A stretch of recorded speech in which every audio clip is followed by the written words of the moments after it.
Morning students, आज हम chapter 8 पढ़ रहे हैं जो कि हमने प्रीवियस क्लास में स्टार्ट कर दिया था और आज हम इसको कंटिन्यू करेंगे। हमने पेज नंबर 56 हमने एक्सप्लेन कर दिया। आज हम 57 पढ़ेंगे, ठीक है। तो सबसे पहले आप पेज नंबर 57 ओपन कीजिए। ठीक है, 57 में है। यहाँ देखिए हमने यहाँ तक पढ़ लिया था। आज हम पढ़ेंगे what are seasons. What are seasons, तो आज सीजन्स क्या है आज हम यहाँ से पढ़ेंगे व्हाट आर सीजन। ठीक है, 57 में देखिए यहाँ पे लिखा है व्हाट आर सीजन, मतलब सीजन्स क्या है। A season is a part of the year when the weather condition in an year remains similar with a little variation. मतलब जो सीजन्स होते हैं वो एक स्थान में, एक साल में, एक समय में एक जैसा ही होता है ना, और उसमें थोड़ा बहुत परिवर्तन होता है, नहीं तो साल में एक स्थान पे एक जैसा ही सीजन होता है। जैसे कि एग्जाम्पल के लिए, for example from April to June the weather condition is our country generally remain hot. जैसे कि अप्रैल से लेकर जून तक का मौसम हमारे देश में कैसा होता है, हॉट होता है, गर्म होता है। This time of the year is known as the summer season. तो इस समय को हम क्या बोलते हैं, समर सीजन। ठीक है। Most places around the world experience 4 main season in a year. साल में वर्ल्ड में ज्यादातर जगहों पे 4 सीजन होते हैं, summer, autumn, winter and spring, है ना। वर्ल्ड में ये 4 सीजन होते हैं ज्यादातर। इन आवर कंट्री, हमारे देश में we have an extra season, लेकिन हमारे देश में एक एक्स्ट्रा सीजन होता है known as the rainy season और द मॉनसून, जिसको क्या बोलते हैं, रेनी सीजन बोलते हैं या मॉनसून बोलते हैं, है ना, सुना होगा आपने। Let us learn about the different season that we have in our country India. तो अब हम जो हमारे इंडिया में सीजन्स होते हैं उसके बारे में जानते हैं, है ना। तो ये सबसे स्टार्टिंग में ऊपर है समर। अब हम देखेंगे कि समर कौन कौन से सीजन्स होते हैं। समर, समर सुना होगा आपने, समर मतलब गर्मियों का मौसम होता है। The summer season in India start from March और अप्रैल एंड लास्ट टिल मई और जून। मतलब जो समर सीजन होता है वो मार्च और अप्रैल में स्टार्ट होता है और मई और जून में एंड होता है, मतलब तब तक रहता है। The temperature is high during this time of the year. इस समय टेम्परेचर बहुत हाई होता है ना, हाई होगा तभी गर्मी होगी। It is very hot specially during the day, और दिन में ये ज्यादा गर्म होता है ना। May and June are the hottest month of the year, और समर में मई और जून जो होते हैं वो सबसे गर्म वाले महीने होते हैं। In summer, all parts of India experience hot and dry weather with the exception of the mountains। मतलब समर में ज़्यादातर जगहों पे हॉट गर्म मौसम रहता है, लेकिन एक्सेप्शन मतलब माउंटेन्स को छोड़कर। माउंटेन्स में तो मौसम फिर भी ठंडा ही रहता है, लेकिन बाकी जगहों में ज़्यादातर गर्म रहता है। A hot dry wind called लू, जो गर्म हवा चलती है उसको लू बोलते हैं। blows in the northern plains during the hot summers। Summers में जो नॉर्दर्न प्लेन्स है वहाँ पे गर्म हवा चलती है जिसको लू बोलते हैं। Occasionally thunderstorms and dust storms are seen as well। और इसी समय आंधी, गड़ी, तूफान और डस्ट स्टॉर्म्स, मतलब इस डस्ट किसको बोलते हैं, तूफान, और डस्ट मतलब धूल भरी आंधी चलती है। ठीक है। The days are longer than the nights in summer। Summer में डेज क्या होते हैं, बड़े होते हैं, नाइट छोटी होती है। Various hill stations such as, जो कि हिल स्टेशन है, Nainital, Mussoorie, Shimla, Darjeeling, Udhagamandalam, Kodaikanal are full of tourist in summer. इस समय लोग इन जगहों पे घूमने चले जाते हैं। As people get to enjoy cooler weather here। और लोग क्या यहाँ पे ठंड को एंजॉय करते हैं, यहाँ का मौसम थोड़ा ठंडा रहता है। The humidity in the air rises by the end of May and June.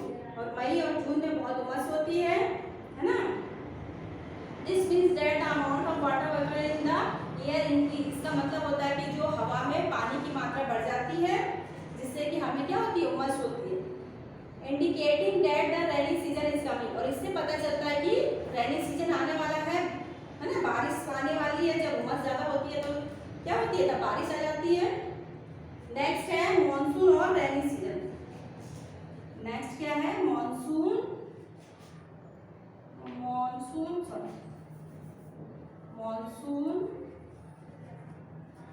And और रेनी सीजन। ठीक है, अब हम पहले हमने समर के बारे में पढ़ा, अब हम किसके बारे में पढ़ेंगे, मॉनसून और रेनी सीजन। मॉनसून भी उसी को बोलते हैं, रेनी सीजन भी उसी को। आपको लिखना नहीं है, बस आप समझिए, आपकी बुक में लिखा हुआ है ऐसा। मॉनसून सीजन और the rainy season is seen in India from the months of the June to September. कब से कब तक होता है, जून से सितंबर तक होता है monsoon. Rainy season winds carrying moisture blow from the Arabian Sea and the Bay of Bengal towards the land during this period। इस समय जो ये है नीचे साउथ वाला, तो यहाँ पे बे ऑफ बंगाल है, यहाँ से भी हवाएं चलती है और अरेबियन सी से ऐसे। तो ये जो हवाएं होती हैं ये अपने साथ क्या लेके आती है, बारिश लेके आती है। ओके, कैरिंग मॉइस्चर लाती है, तो जिससे बारिश होती है। These winds are called monsoon winds, इसी को मॉनसून विंड्स बोलते हैं। जो हवाएं है बे ऑफ बंगाल से चलती है, अरेबियन सी से चलती है। These winds are called monsoon winds. These winds bring dark rain cloud that bring rainfall to almost all parts of India। मतलब जो ये हवा होती है ये अपने साथ क्या लाती है, ये हवाएं चलती है, इसके कारण काले बादल छाते हैं और इसी से पूरे देश में बारिश होती है ना। Almost all parts of India, India के ज़्यादातर पार्ट्स में बारिश होती है।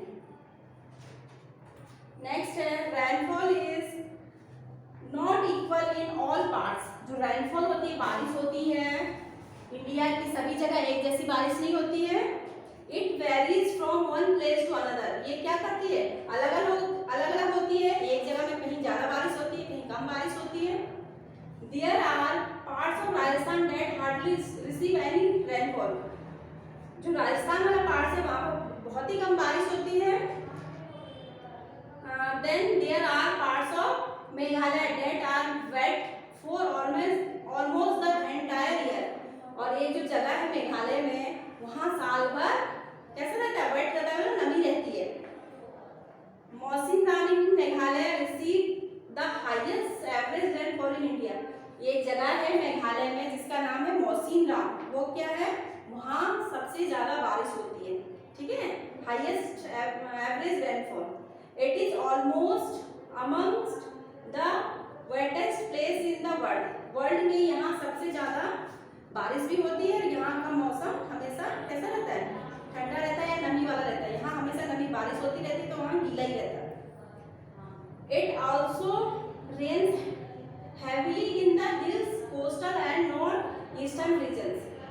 ज़्यादातर जो हिल्स होते हैं या कोस्टल एरिया, पानी वाला समुद्री किनारे होते हैं, और नॉर्थ ईस्टर्न रीजन, जो नॉर्थ ईस्टर्न रीजन जो आसाम हो गया, नॉर्थ की साइड के जो रीजन क्षेत्र होते हैं वहाँ पर ज़्यादा बारिश होती है। Areas along the Coromandel coast receive rainfall in the months of November December. जो कोरोमंडल कोस्ट है वहाँ पे नवंबर और दिसंबर में बारिश होती है। ठीक है, अब देखिए यहाँ rainfall is not always helpful. Rainfall जो हमेशा यूजफुल नहीं होती है। Heavy rainfall can also floods in a area. जो बहुत बारिश हो जाती है तो बाढ़ आ जाती है, हम देखते हैं, है ना। अभी आ रही है, किधर आ रही है, तमिलनाडु साइड में, साउथ में। In places where the monsoon is very poor in a particular area it cause drought. मतलब जहाँ बहुत कम बारिश होती है वहाँ सूखा हो जाता है, और जहाँ बहुत ज़्यादा बारिश होती है वहाँ क्या हो जाता है, बाढ़ आ जाती है, फ्लड हो जाता है। अब देखिए विंटर, कितने बचे, 2-3 बचे। विंटर में क्या होता है, खत्म कर देते हैं इसको। विंटर आप जानते हैं, ठंड का मौसम को विंटर बोलते हैं। The winter season begins in November and continuous till February in India. ये नवंबर में स्टार्ट होता है और फरवरी तक रहता है। The cold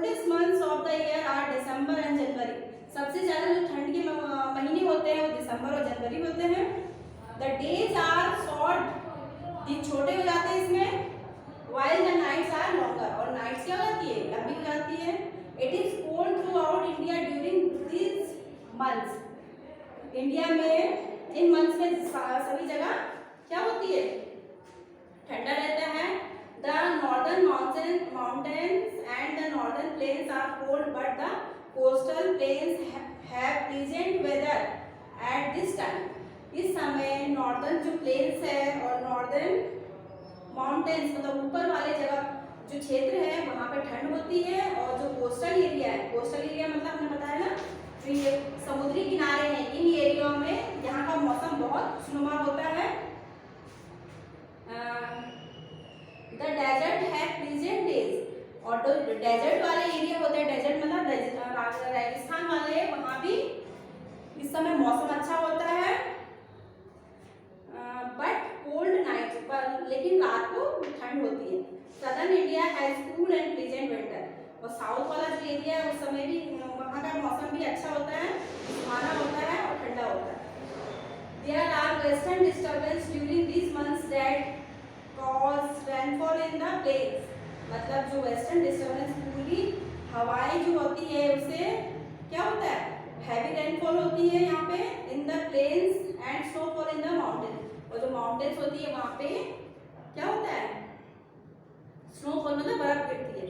Tamil Nadu receive very heavy rainfall during these months, मतलब ठंड में तमिलनाडु में क्या होता है, बहुत तेज बारिश होती है। आजकल आ रही है बारिश वहाँ पे, तो यहाँ तमिलनाडु में ठंड में बारिश होती है। इसके बाद है स्प्रिंग, स्प्रिंग मतलब बसंत ऋतु होती है ना। The spring season comes after the winters and just before the onset of summer. Spring कब आता है, विंटर्स के बाद आता है और समर से पहले, जब समर की शुरुआत होती है उस समय आता है। It is neither too hot not too cold, ये कैसा मौसम है, ना गर्म होता है इसमें ना ठंड होती है, मतलब बहुत अच्छा रहता है। These months में many plants and trees get new leaves during the spring season। जो प्लांट्स होते हैं, पौधे होते हैं, ज़्यादातर पौधे और जो पेड़ होते हैं इस समय क्या होते हैं, लीव्स, न्यू लीव्स आती है, इसमें नए पत्ते आते हैं। Flowers also Bloom on plants and trees during this time, मतलब पौधे में और प्लांट्स में, ट्रीज में फूल खिलते हैं और नए पत्ते आते हैं इस समय। कब, स्प्रिंग में, स्प्रिंग सीजन में, मतलब बसंत के मौसम में। देखिए ऊपर स्प्रिंग सीजन ये। उसके बाद है ऑटम, ऑटम है ना। ऑटम में क्या है, autumn is the season that comes after the rainy season just before the onset of winters. ये समर्स के बाद आता है और जब ठंड स्टार्ट होती है उस समय का मौसम है। This weather is cool and pleasant in this season, इस समय वेदर मौसम कैसा रहता है, कूल मतलब ठंडा रहता है और प्लीजेंट मतलब सुहाना होता है। Many trees set there leaves during this time of the year, बहुत सारे जो ट्रीज होते हैं, पेड़ होते हैं, वो अपने पत्ते झाड़ते हैं इस मौसम में, और इसको पतझड़ बोला जाता है ना, ऑटम को। अब यहाँ नीचे लिखा है we have learn that season are cycle of weather the that keep on changing and repeating themselves every year. जो हम ये मौसम पढ़ा है हमने, ये हर साल फिर रिपीट होता रहता है। एक साल में हो गया, फिर दूसरे साल में समर आया, फिर मानसून आया, फिर विंटर, स्प्रिंग, फिर ऑटम, इसी तरह से फिर रिपीट होते रहता है। ठीक है, तो ये आज हमारा ये चैप्टर 8 कंप्लीट हो गया है। नेक्स्ट चैप्टर में हम इसके एक्सरसाइजेस करवाएंगे आपको और फिर क्वेश्चन आंसर करवाएंगे। ठीक है, ये आपको लिखना नहीं है, बस ये समझाने के लिए करा था हमने। अब हम नेक्स्ट क्लास जो लेंगे उसमें आपको एक्सरसाइज फिल करवाएंगे और क्वेश्चन आंसर करवाएंगे। एक्सरसाइजेस आपको बुक में करनी है और क्वेश्चन आंसर कॉपी में लिखनी है। आज के लिए आपका होमवर्क यही है कि आप इसको रीड करिए बस। अभी चैप्टर 8 ठीक है, रीड करना आपको अच्छे से, और उसके बाद हम नेक्स्ट क्लास